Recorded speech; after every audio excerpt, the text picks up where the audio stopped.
Hey up, I'll do. Basking in the sunshine here at the moment. Welcome to episode 3 of today's Loose Lips. If you're new to this, I'm Ben Random.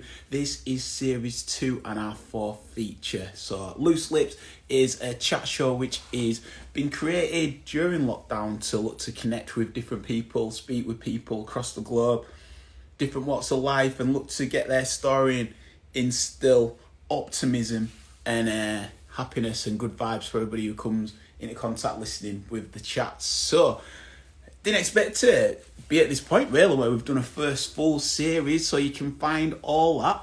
I'm gonna go a bit like voguing the sun out.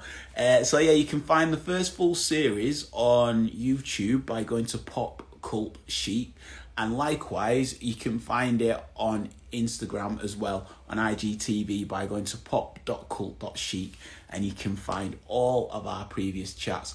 If you're up to speed with series 2, as I said, this is the 4th feature. So I've done 2 chats previous. So we spoke with Kylie, who is a model in Brisbane, Australia. And then I just spoke an hour ago now with Waff, who's a DJ and producer, well known in the music game. So they will be getting uploaded as well to the previous sites as just mentioned. I've got another 2 chats. This one that I'm going to be speaking with now is with Leon from Too Many T's, UK rap duo. And then after that, we'll be speaking with Jay Carter, DJ extraordinaire. I'm just waiting for Leon to come to the group, so as soon as he does, I can make this happen. Until he does, if anyone's got any questions that they want to throw to us, let us know. And I'll happily put them into the chat as well. As I say, just waiting for Leon to come to group. Come on, Leon. He definitely knows it's happening because we spoke yesterday on phone. So he knows.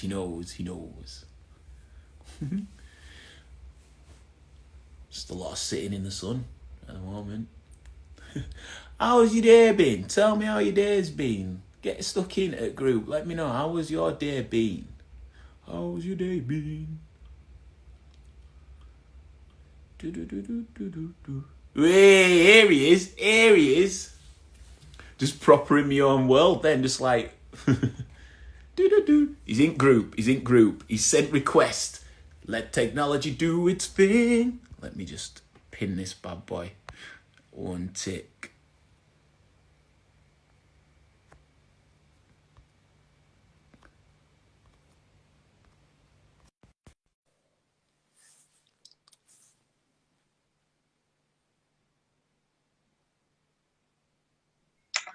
Hey, Oh, here he is.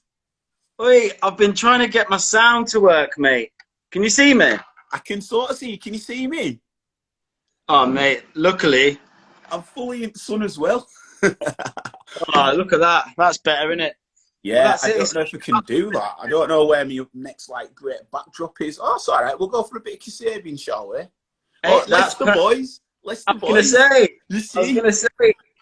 That's what it must have been. It must have been like you weren't ready to go until I got a bit of Leicester on the show, and you were like, "Here you are now." Exactly. So we got a bit of Leicester in both screens. You said you're back in Leicester now, aren't you? I am. Every inch of me. There ain't many inches to be honest, but it's all here. Fair. All here. It's all in Leicester. Yeah, I came back up here end of March. Where are you? Leeds, brother. That's the spot, isn't it? The That's epicenter. The epicenter of the universe. It really is. Everything just spins around this. This is it. It is. Well, it's near where me and Ross met, actually, in Leeds. Yeah, tell the tale. Take it away. Tell the tale. Pin the tail. You calling me a donkey?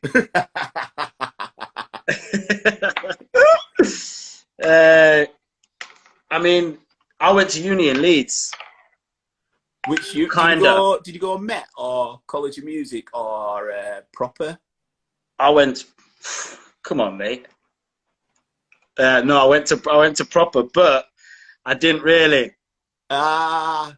I didn't really, because when I got to Leeds University, I was actually at Bretton Hall, Oh yeah, yeah. which is based not in Leeds. In As Winmore. it's near Wakefield. It's not even in Wakefield. Oh right. Yeah, It was man. Yorkshire Sculpture Park, Yeah, yeah. which is junction 38 of the M1, Yeah, yeah. 20 minutes south of Leeds. 20 minutes south of Leeds, basically in the grounds to an old stately home. My closest neighbour was a sheep. So I thought I was going to Leeds University. I ended up in a field, right? What So course? sound and lighting design, or PDP it was called, because Right. acronyms are the way forward, aren't they? Performance design and production. So it was there that I saw it. To be honest, it was such a unique experience that I feel very privileged to have had it. You know what I mean? To be in that sort of environment with people without the distractions or attractions of all the things that would be around within a city. All Yeah. there was us, each other, friendship, few mushrooms every now and then, and and Why not? just and just hundreds of acres of just beautiful landscape and trees and sculptures and lakes. Like it was pretty awesome. Sounds like a But fully but different very experience to the city that I know. yeah. So but in Wakefield there was like a guy who was in my halls called Paul Bateson, aka Bakey from Wakey or Bakey from Wakey. And he was from Wakefield. He was at our halls, and we threw a house party, and one of his mates came round, Graham Plant and Stan, and Stan is Ross's brother. Stan's short for Standaloft. And the next year we started doing some hip hop nights, and I think Ross and his brother were running hip hop nights. We ended up joining forces, and I was rapping, Ross was rapping, and it was like to one of us, not many people were rapping in Wakefield, you know what I mean? And Yeah. it was like, oh, you two need to meet. And then we did, and then just got on, and before we knew it, writing raps together and just hanging out and having fun, and that's how we met. But he's 3 years younger than me. We don't look it, I know. Ah, and I like that story. I didn't know the origins of that. That's well cool. Yeah, It was meant to be. It was fate. All the steps that led you together. yeah, it's crazy, isn't it? Yeah, like in Wakefield of all places. So what year was this? 2007. You're asking some big questions there, mate. You're asking, like, you're going back further than this morning. That's hard work. I'm just. The reason I ask you is because I remember like 07, 08, maybe 08 rather, 08 to like 11, 12. There was a bit Yeah. of a scene. You had like, what it, Jack Flash. Mm. You had Huddersfield. yeah, Huddersfield's flying it. Huddersfield. So he was He's, sick. He was probably he's, sick. mate, he's awesome, man. And He's, then he joined forces with a soul singer, and they had like a real cool like musical collective. I forget the name now. right. I'm gonna Google it. Let me see. Yeah, do it. There's... Otherwise, you'll remember it as soon as we stop chatting. We And were you'll on be like, about this, weren't we? Did you remember that bit of Ben's yeah. name? Oh, it's so frustrating. Like at the moment, it's like your brain just goes. I always wanted to do like a little thing in like a sort of just a little short about memory, and it's like a bit like, like when you're on the slot machines and it's going around to like the sevens, and you've got all these memories going, and it gets past it. Oh no, Yo. that's it. Oh no, that's it. You as you can almost feel your brain going through it, and you nearly get to it, don't you? And then, oh no, that's not it. I was once meditating when I was back on the Mary Jane solid, and like it was proper like that. It was like roulette with it. When it got to like the sort of points where I knew I should be stopping, but I didn't want to. It was literally like every last joint was like a roulette, and it was like, what's it going to stop on now? And I remember when I was watching Martin Scorsese's documentary of George Harrison from the Beatles. I think it's called I've forgotten that one as well. The sun's drying me head out. No, It's a material. lot. Some of the material world. Something. But anyway, it's incredible. Madonna. She's a material girl, isn't she? Oh, Sorry. that was class. That was class. Sorry. But no, it was good. But it's in that, and I was watching that, and it's proper like spiritual and soulful what he was talking about, just how like he were coming through in this, because obviously is it posthumous? You know, after his death. Posthumous. That's the word. Posthumous. Hummus. He posted hummus through letterbox. Posthumous. Dressed up as a hippopotamus.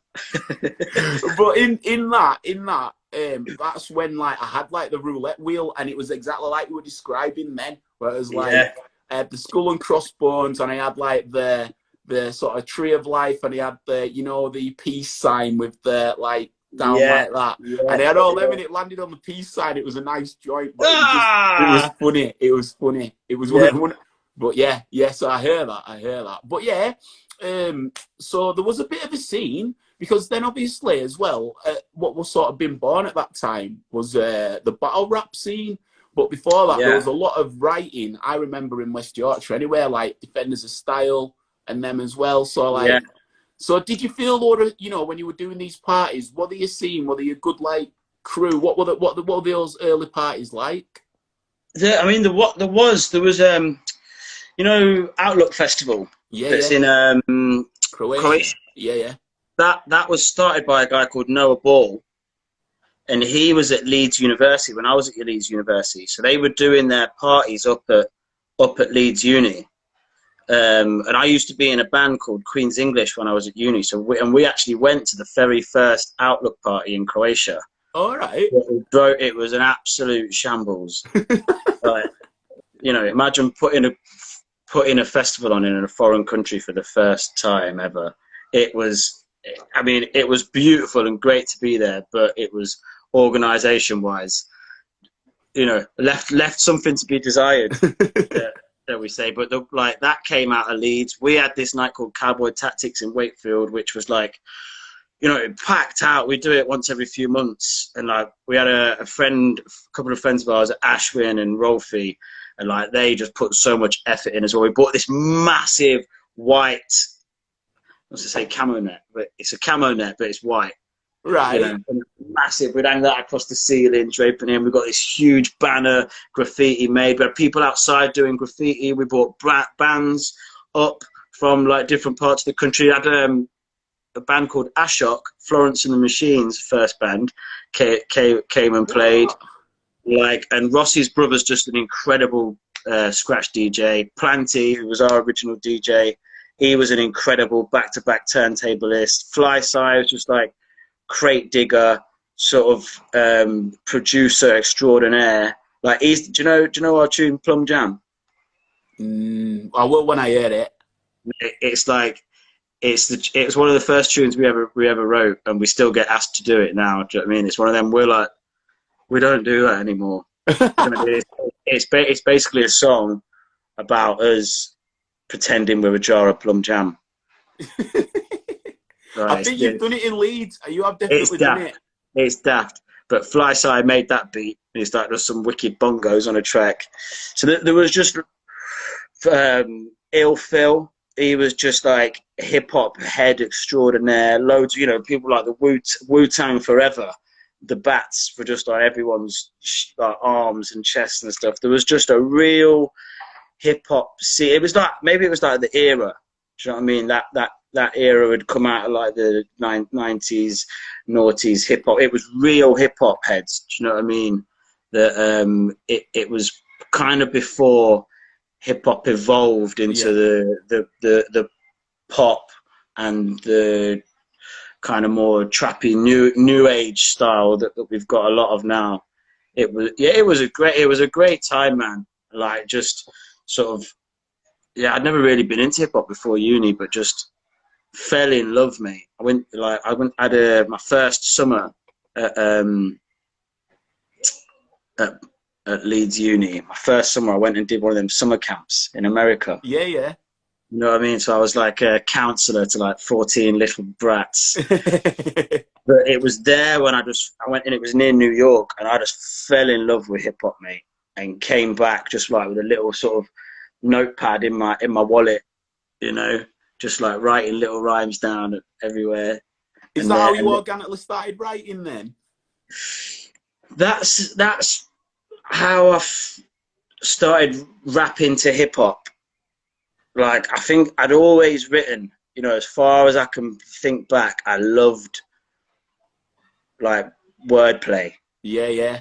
And poetry, and like I loved English literature at school, and I'd like write letters to friends, but using all the song titles of Michael Jackson songs. Yeah, Do you know yeah. what I mean? Like, just being creative with words is something that I'd always enjoyed, but I don't think I'd never had a focus for it until I've never really had a focus for anything, to be honest, until I found hip hop, and it was just like, I can just sit and do this forever. That's a sick feeling, that. And it just grabbed me, yeah, mate. And I feel so lucky, you know, to have like found that thing that like captivates me and motivates me, and sort of gives me like an outlet for all the weird stuff that goes on in my head. Do you find that with your writing? Because obviously, when you do write, you can be as creative as you want to be. I mean, yeah, I'm trying to see if I can get any better light out here, mate. Any better? It's not, is it? Mate, we're all good in there. Is it? Yeah, Looks yeah. a bit, maybe it's just my screen's a bit Just showing us garden. This is how hip hop pays, kids. Stay in the game.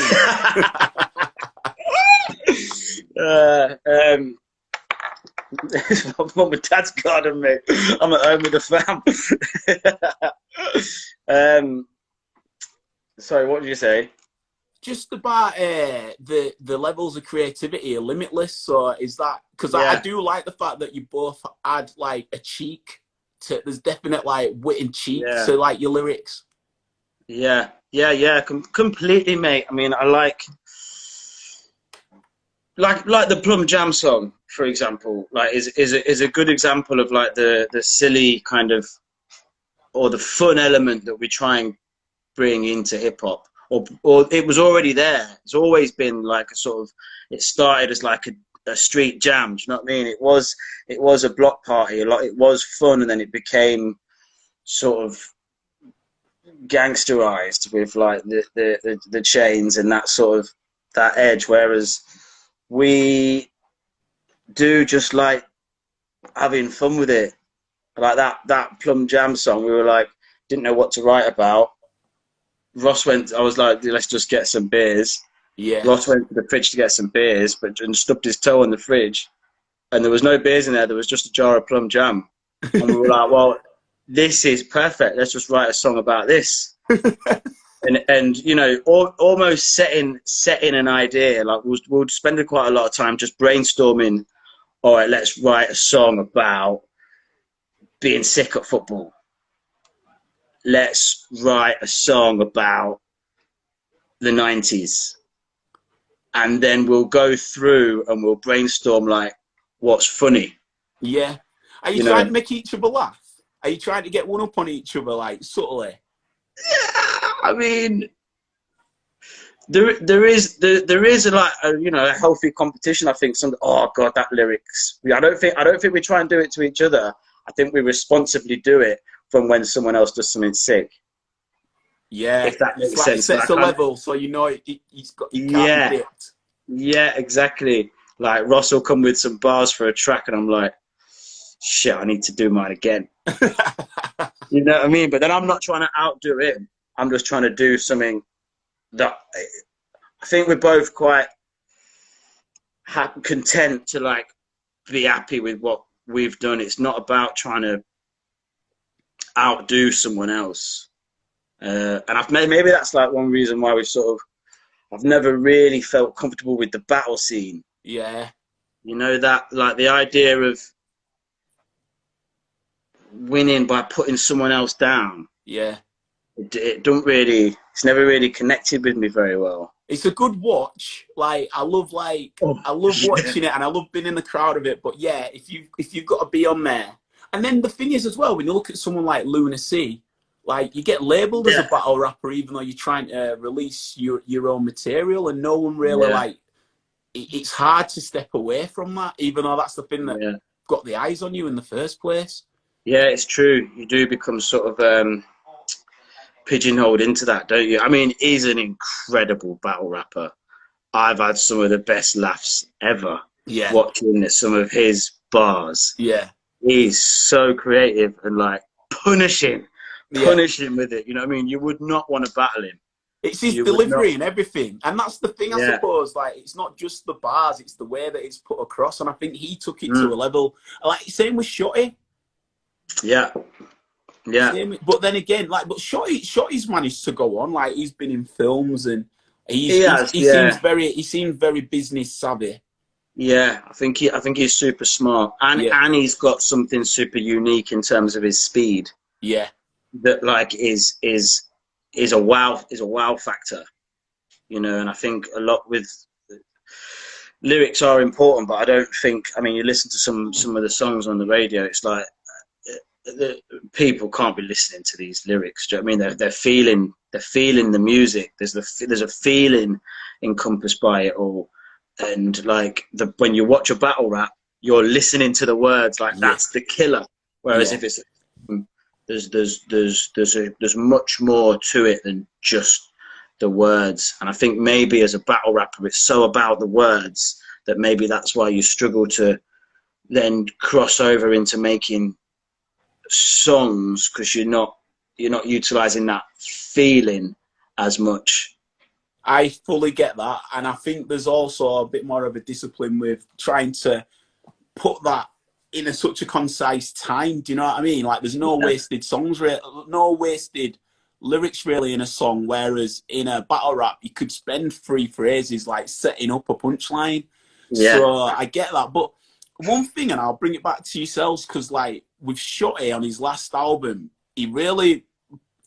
I think he's in it for the long haul. I really do, because like the yeah, production on his last album was really cool, and it's almost like he wanted to flip it on his head, flip it on its head, in a sense of it had guitars and it felt a bit in, like one of my mates described it as like Oasis meets UK hip hop, and you could feel it. You know, he's a Manny lad, and he's got like good song hooks on there and stuff. yeah, And I was impressed by the way that as he's gone on, the production's grown as well. And I want to bring that back to you, because like the latest album, or not the latest one, the one that I just had flicked on, like the dude with the French dude, one of them, yeah. with it Groovy, that album that's got Freaky. yeah, You talking about La Famille? Freaky, The that album's called La album, Famille. the production. So the production's gone up and up and up and up and up. It has, like, you can tell like the production and what user involved is proper like important. Yeah, Not to say that it weren't before, but it just yeah, sounds a lot more refined. yeah. We've been super lucky though, mate. You know, in terms of like the people, the producers that we've got to work with. You know, and I guess you create your own look to a certain extent. But we've always been really focused on the community and the people that we meet, making solid connections, and we've always been open and honest, like how we met you. You know, Yeah, we've always been very fortunate to meet awesome people and have developed friendships. And with that French album, that was like the sort of the culmination of lots of those individual moments. Like, because we had a bit of a break in France, and we started touring there at the like back end of 2018 after our South City album. And then we went out there and we played this show called Transmusicale de Rennes. And it's like a huge, big event. Like, I don't know how many, but like 60,000 people or something go. And it's like it's over 3 days, and it's in old aeroplane hangars in Rennes. And I think there's hangar 1, hangar 2, hangar 3, up to hangar 9, I think. And we played in the second biggest hangar at like a prime time, and we'd never been to France. You know what I mean? There's this guy called Jean-Louis Broussard who's like been booking this festival for like 30 years or something ridiculous. He's like a tastemaker in France. He's responsible for taking Beastie Boys out there for the first time. Who else? Lenny Kravitz. So he's a like these names. Like he's broken artists in France, you know, and he saw us. Like I think our French label introduced us to him, and he was like, "Love these guys." Gave us a wicked slot at a wicked time, and we went and we smashed it. We put on the show of our lives, mate. And on the next day, we had like 50 inquiries from all over France. Festival bookers, gig event managers, just wanting us to come and play their event.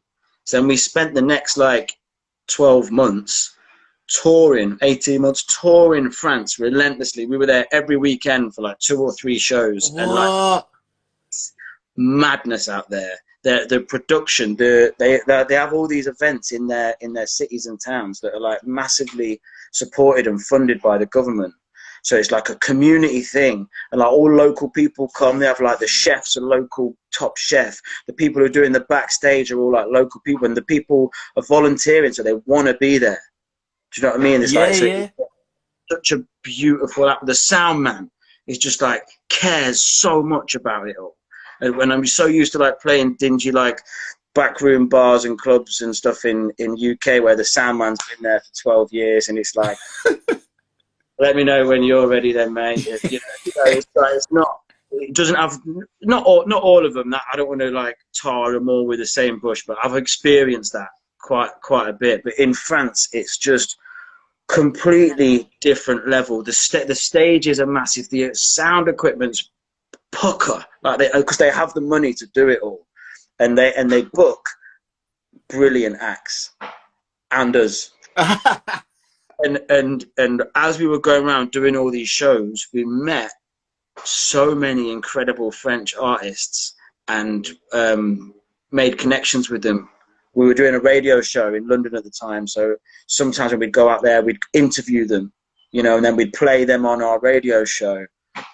Anyway, fast forward 12 months, we're sort of thinking about doing another album, well, an EP actually. So we're speaking to our label in France, Banzai Lab, they're called, and we're saying, yeah, we're thinking about doing an EP with this person and this person. Can you reach out to any other artists in France to see if they'd be interested as well? So they reached out to a few more people. And before we knew it, we had like 15 beats that were just incredible from incredible producers, you know. So that album, every song's a different producer. What? Yeah, but they're all like brilliant artists, and then we mixed it all last May, June sort of time at the Rattle in London, which are like our studios in London, with a guy called Bobby Bloomfield, who was in a band. Could you remember Does It Offend You? Yeah.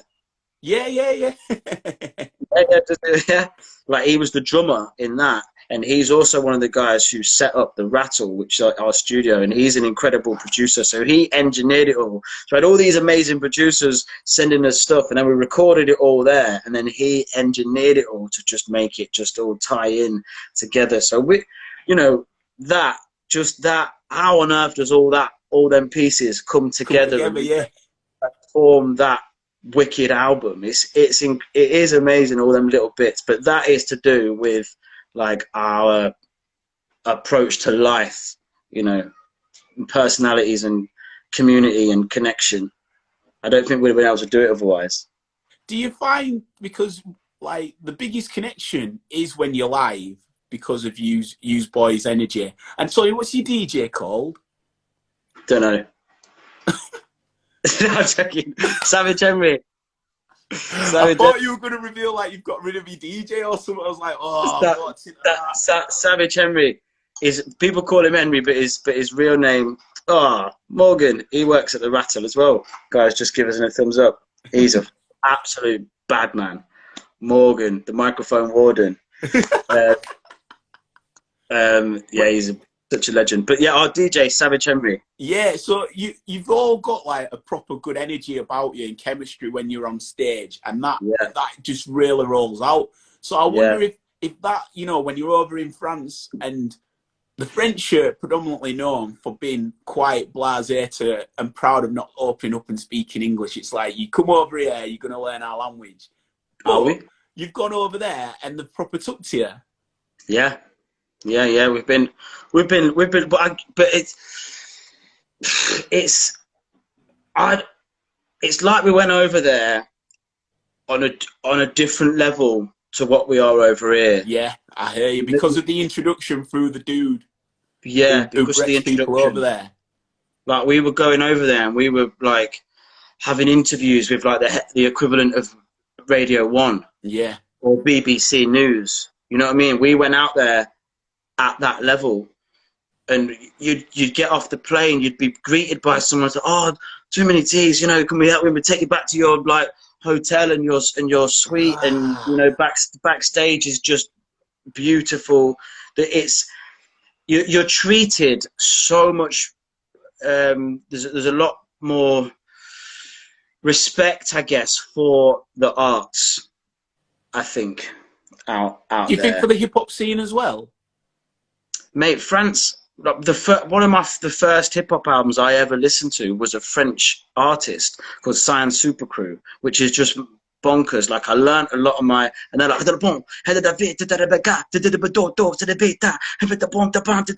like the flow, the Yeah. melodies, the rhythms of it was just like captured me. You know what I mean? I was like, I want to rap like this. So for 15 years later to then be in France and us like we go back to the you know, and you can see the people, they can't understand what we're saying, but they can feel the Yeah, energy, the and they flow appreciate the flow and the and the rhythm. cadence, the rhythm. Do you Yeah, remember a film called La Haine? the hand, yeah, yeah, That had exactly. sort of What a banging like hip soundtrack. hop soundtrack. Yeah, yeah, Yeah, you know those. I remember that film. There's a shot where it's like it's focusing on the escalators, and it rolls and it rolls and it rolls and it rolls and then it goes up, and then the camera follows the escalators up. I just remember like watching this shot as being, that looks cool. I'm going to use that one day in some sort of movie or some sort of visual. you. This is why it's a good chat. This because you're giving me my segues, which is amazing. So you've just spoken about your shots there, and another cool thing about your you boys' identity is your videos.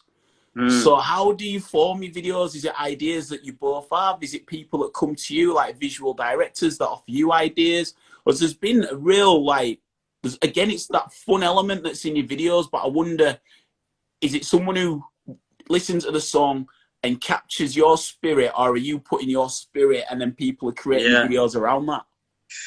yeah. I mean, it's a good question, man, because it varies. You know, I think we are very hands-on and very, we care so much about all the elements of what we do, but our personalities are very like happy-go-lucky. So like getting that balance with people. We've learned to work with people that we know, Yeah, because we've tried.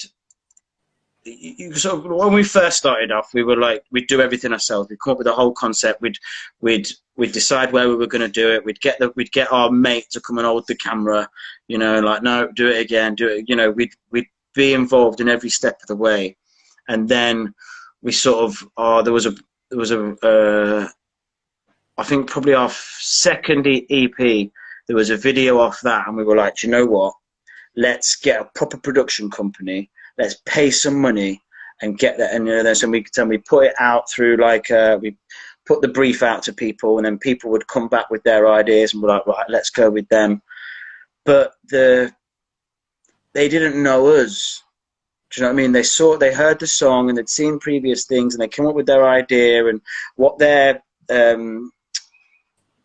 what do you call it? Their storyboard, you know, and it looked great. But then actually on the day, the person who's producing it was just a different type of person, and it didn't it didn't like get actioned correctly. And I think it's a real important kind of lesson that we learn, and advice that I'd give to somebody is that work with people who understand you, and work with people who are on on your level. I think that's so key, because even when I'm presenting and stuff, like, a lot of people don't see if there's people behind giving you shit, or they're trying to rush you or force you and you don't understand it. It's like, it's all right for them because they're on a schedule and you've got to respect the schedule. But if they're delivering it in a certain way, then Yeah, all the world's going to see is how you responded to that, to yeah, give something that's like, all right, yes, I've just been bollocks. Hello, everybody. How are you getting on? yeah, You know yeah, what yeah, I exactly. mean? Yeah, yeah. Of course, it's like your environment, isn't it? It's super important. I mean, I look like Dennis Rodman in this sunlight. I've just got to move it a bit now. So I'm sorry, I just saw my forehead go all Dennis Rodman like. Bennis Rodman. Venice. Venice, I like what you did there. Right. But like we've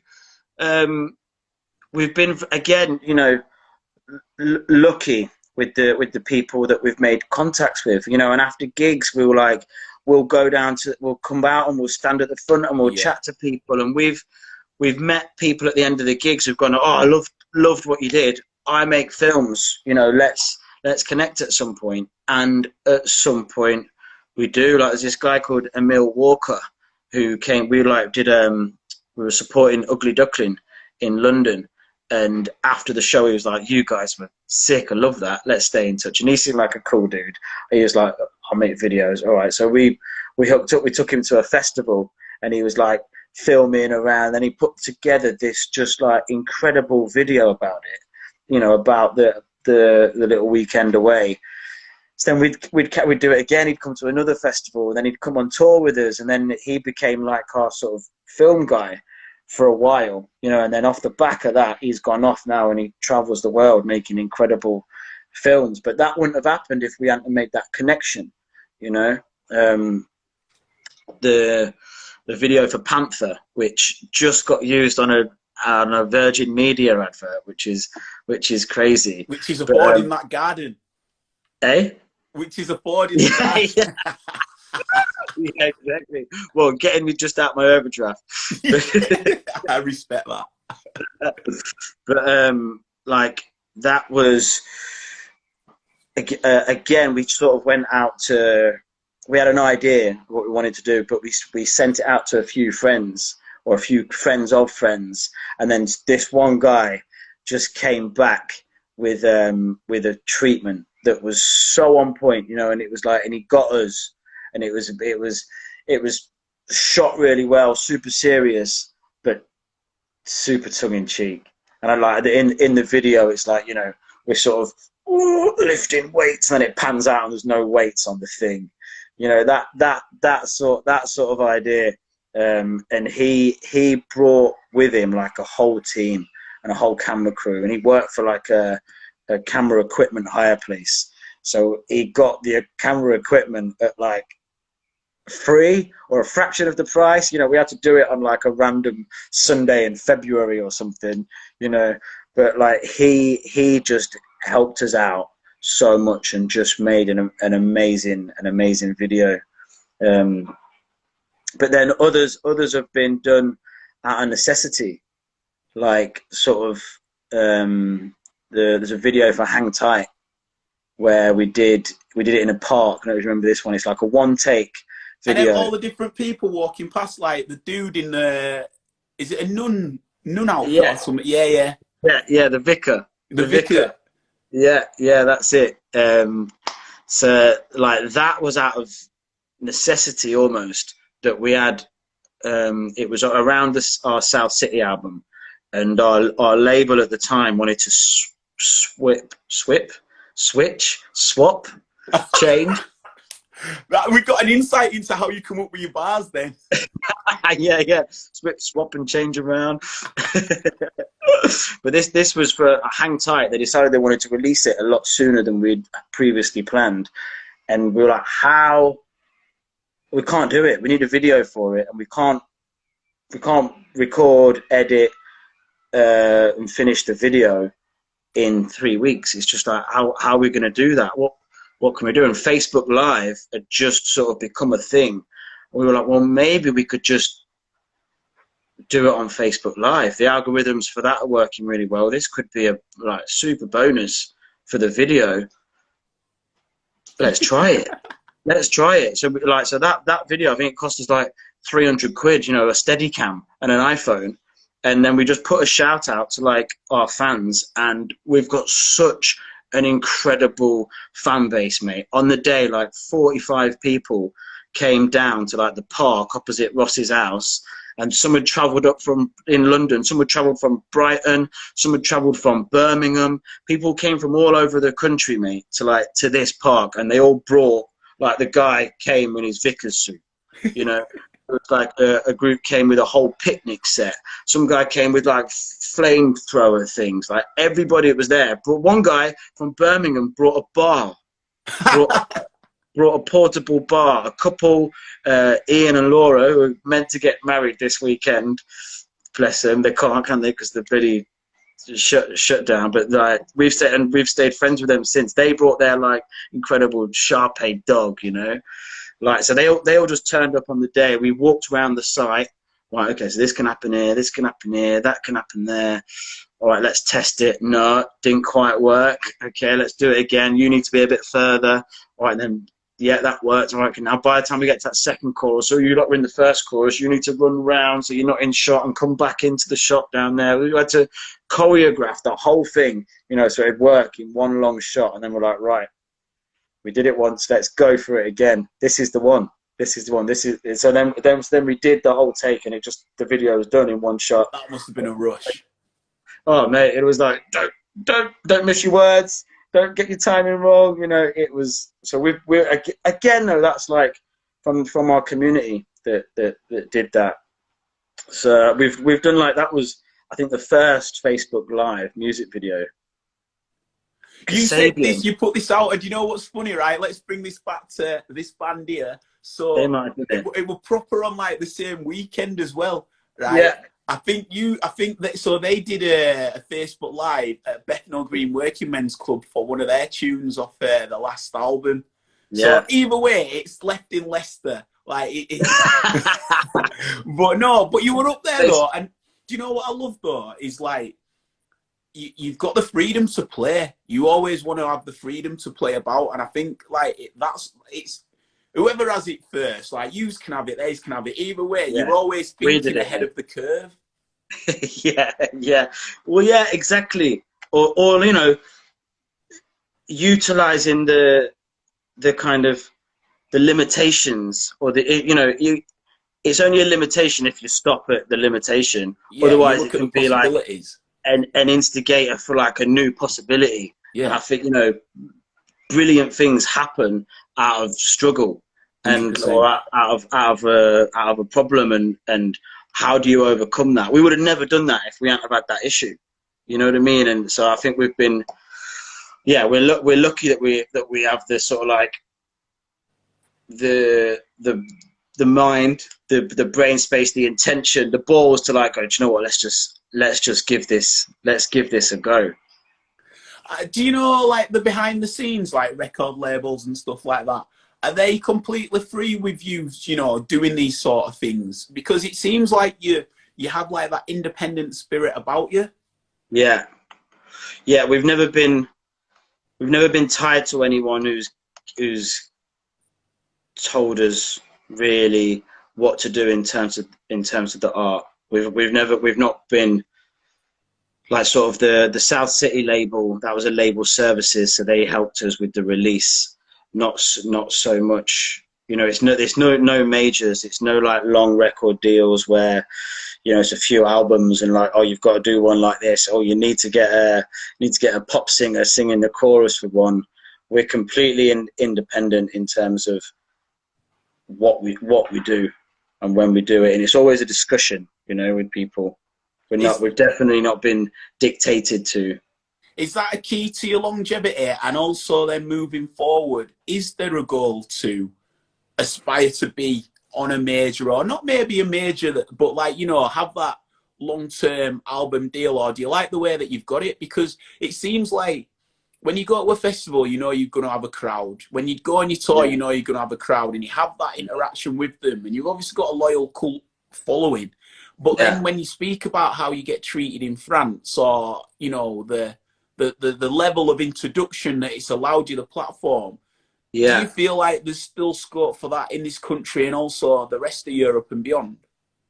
I mean, yeah, brilliant question, mate, because it's the sort of question that we kind of I've been asking ourselves, you know, for a couple of years. It's like, do we want that? And if we want that, how would we achieve that? And I think we've been on a traditional musical artist route, you know, in terms of write music, record music, release the music, tour the music in a hip hop in a UK hip hop landscape. And I don't I think me and Ross are stronger when we're, let's say, in a festival crowd with an open-minded audience where we can have fun and banter and entertainment as well as just hip hop. You know, and I feel like people are fans of us as much because of us Yeah, as than just the music. yeah, And it's something that we've been very carefully considering over the last few months. You know, we've had all of our shows cancelled. We've had the potential gigs gone, and it's sort of we realised we cannot rely on live gigs to support us financially, and we have personalities that people want to be around and want to interact with. And I think what we are acknowledging and realizing is that we can introduce a lot more of that to our creativity, to our music, and maybe not have the traditional songs, albums in terms of what a major label would have, you know, and introduce a lot more of the comedy and entertainment into our whole existence, into our productions, and hopefully into our live shows, and create something that's unique as a live show. I feel I'm on the verge of an exclusive, but I don't want to push because it feels like the surprise will be better when it comes out. But I almost get that. It almost seems like you want a platform that showcases your personality, that doesn't detract from the music, but doesn't just rely on it being live. Yeah, yeah, I want to watch this space because remember, I reached out to you boys because I was saying I see you on like doing yeah, videos and yeah, honestly, I see that. I've called it from day dot. I yeah, definitely, and even in this lockdown, I've started looking at myself doing a vlog and looking to get, you know, in that side of it because what we may take for not for granted as in the opportunities, but what we mm, may take for granted as in we're on a train, we're on a plane, we're in a car, we're bantering about, we're just going from A yeah, to B. But yeah, those stories captured and then yeah, put into a vlog that yeah. then it brings people more into the personalities of what we're about. That's content. Yeah. That's gold. That It's is so true. gold. And even just like going back to what we were talking about earlier, you know, a lot of the things that we've been able to do have only been made possible by our community. And we've only been able to make those communities through our personalities, Yeah. through our connections. But when it comes to actually releasing the music, we've been very traditional because that's kind of what you know, isn't it? And that's what you've brought up listening to that band who releases that. So you kind of you get into a lane It that feels as a template. yeah, exactly. And I think we've had to like go through that journey to cut our teeth, and we've, you know, been so lucky. We've built up a brilliant fan base and toured the world and worked with some incredible artists. But I do feel like we've not neglected, but we haven't encouraged the introduction or the inclusion of mine and Ross's special connection Yeah. in within the music. Yeah. Because we think, oh, people just want music, they don't want to listen to us two chatting. Whereas actually, you know, if we had the music video, yeah, but there was a little bit before, Yeah. all right guys, we're this is what's been happening, you know, quickly cut, and it's got some jokes in there, and it Yeah. gives a connection to the people that you're watching. And I think that's something that we want, and hopefully it's what it will introduce, like it will connect with people a lot better for it. I think so, and then it offers such a platform where people can get in touch, and like the jam jar, people could suggest different things, which then you might end at month the best suggestion, they get their own song, and you know what I mean. Yeah, It's yeah, again, it's limitless. It's all these ideas that yeah, add exactly. to the feathers and the caliber of the personalities of what people are engaged with used to for. Yeah, the feathers, the caliber, I'm a mate. Wordsworth as well, bro. You Don't are worry on about it. me, mate. You'll You see. I'll be are on dropping it, mate. EPs for days. Yeah, really. Pull up. But no, man. I mean, I hear you, and I'm excited to hear that. And Yeah.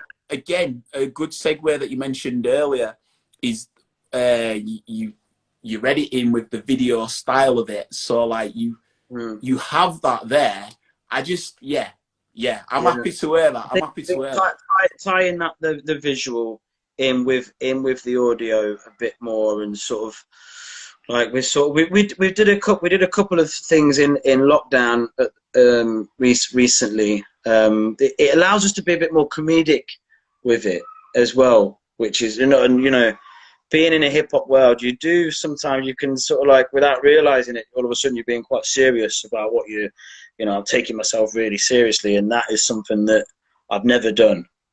So, although I'm serious about what I do, Yeah. but it's definitely like we did a song about pandas shagging. During lockdown in China, there was like these two pandas they've been trying to get to mate for 10 years. Obviously, the plight. We need more pandas, but they're dying out, endangered species, right? Right. And there's the people in the zoo have been trying to get these two pandas to get it on for years, artificially inseminating all this stuff. Nothing. During lockdown, they got it on because the zoo's been empty. And we saw that story and we were like, let's write a little bar about that. And that's like, a silly throwaway little thing. It's not a serious song and video. It's more just, it's fun. And And it'll help with I the think turnover as well. huh? It'll help with the turnover as well. So you've got like the projects of the actual material for albums and stuff, but in between it just helps with that cheeky little like mate, Yeah. topical raps. Come on, man. Yeah. I love John Oliver. Yeah. I watched Charlie. He was actually on about the pandas a bit ago with John Oliver. That's how I know. Right. But Charlie Brooker as well. He did like a Weekly White, which was sick. So if you're able to combine topical stuff with these with the vlog in between going to your shows as well, man, people will be all over that. Yeah, exactly. And then we do a live show, and we've sort of, because a lot of especially of South City, a lot of the songs are super high energy, like proper party. And we give a lot of energy when we're performing, and the flows are sort of like nitrous, So we've kind of been doing lots of late night gigs, and if you're playing at 2 a.m. and it's so high, people do not want you to stop and tell you a little story about it. Like, put the beat on, mate, and rap. People don't want to know it. So we've definitely, we love that as well. But I think having things like this and introducing it a bit more regularly into what we're doing, hopefully will allow us to have a show that's a bit more entertainment based, and we can stop and be like, right guys, did you hear about in lockdown there was these two pandas, and we can have a little comedy element where we can tell about this story, So what did we do? Well, we wrote a song about it, and then we can do the song, like someone dressed up as two pandas comes out, and as like we can have more of a show. I think that it's not just a headbutt show. We can the bit more interaction comedy, and then it can like escalate into like a proper house party. Everybody rocking out. And it'll get people talking, it'll get people involved, even if people might not know the tunes. Like you say, at a festival, you get a crossover of people and they're tuned in through your energy. If you're able to go, well, we've got this vlog and we did this tune about this panda, and then two pandas come on, and people are going to be like, what the fuck? I'm going to check that What's going on here? But they've got somewhere to check it Welcome out. Welcome to our world. Huh? I said they've got somewhere to check it out for the visuals as well. Yeah. Yeah, exactly. I think it's like, yeah, I think it utilizes our personalities and, like I say, our like special connection as well. So much more. I think it gives us a lot more space to grow. We're not trying to fit into a scene. Yeah. We're blossoming in our own little garden. You know what I mean? I do, and I think that's what a key to your longevity is, and I think that's what's endearing to why people like that energy as well. Mm. We're coming up to, we've nattered away, we've proper nattered away. We've coming Have up to we? the end. We've probably got a couple minutes left, and I think these last couple minutes should be dedicated to your partner in crime. So, what is it like Yes. collabing with him? Like you say, it's a special bond. It really is. And to hear how you first met, I wouldn't have realised that. I'd have thought you'd have been boys from like two or something. So it is proper unique. Yeah, So yeah, exactly. talk to us about Brother, that. brother from another mother. 100%. Like, and Yeah, being around you two when you're bantering as well. Like, it's not just on stage; it's real. It's a proper brotherhood. yeah. We're super lucky, man. Like just today, we've been writing a new song today. You know, like it's a song about the '90s, and I've been writing, he's been writing, and we've had like different ideas, and then today we had a jam via a screen like this together. And it's like as soon as we start working together on something, there's like there's magic. Like we come up with better ideas together than we ever do apart, and that's just something we're so lucky to have that. Do you know what I mean? We spend more time together than I think any two people will have done, and I think I don't know if we've ever really fallen out. You know, we're super tight. I'm just really lucky to kind of have that connection and appreciate each other's personalities. You know when each other needs a bit of space. Like we're very Aware. understanding, aware, conscious, empathetic people. So yeah, mate, super lucky, Sick guy. super lucky, man. Yeah. Do you, mate, honestly, it's been a proper sound as Book Natter it has, and it's been Yeah, in the just golden for an hour as hour. well. We've been rotating, we've been orbiting with the sun, like proper like shine Yeah, through the golden hour. Yeah. absolute legend, mate. Do you want to let people know where they can find out more about you? And have you got any live streams again coming up, or anything that you want to pop off here? Did a live stream recently, which was the most stressful gig of my life. Like with us in three different places. We've got a big project coming out. We're building up to World Environment Day on June the 5th, and just before that, we're releasing a video called "This Earth Is Fucked," which is a song about lots of the world's issues that we're facing: climate change, greed, deforestation, all the fun stuff. But it's delivered in a very joyful manner. And we've got the video, we're holding sort of fluffy rabbits and chinchillas and stuff against like backdrops of destruction, this huge juxtaposition of the two things. So like we've got this video coming out, which in all fairness is quite it's quite hard hitting and a bit like serious. So we're hoping to use the track to raise some awareness of these issues that the world is facing now. But alongside it, we're launching a project called Too Many Trees, and we're hoping that through this video we can activate a lot of our fans to get involved and donate some money and come and plant a load of trees with us. So we're instigating some tree planting sessions via our music. So that's coming out on the 3rd of June. That's incredible. So, yeah, watch Sick out for name that. as well. Too Many Trees. Sick Too name. Many Trees. Yeah, Sick it's name. World Bee Day, you know. Yeah, I know it's World Bee Day, brother. I couldn't believe. Although when you say it really quick, it sounds like you're saying French toilet. World Bee Day. Yeah, doesn't it? It does. World Bee Day. Just yeah. Bro, Yeah. Buzzing about that. Oh, yeah, you had to get it in. Sorry, honey. Respect to you, and thank you to everybody who's been tuned in. Shout out Morgan Worthmore, your boy. Respect to everybody who's been tuned in. I've got 30 seconds, so I'm going to wrap this up. But you stay cool, stay safe, and I'll catch you on the other side. Mate, wicked to chat to you, man. Take care, yeah? Look after. Respect to Leicester. Enjoy the garden. Peace, mate. Respect. Thank you to everybody who was locked into that. I'll be back for my next chat literally in minutes. So add at Ben Random and join me on Loose Lips. Peace.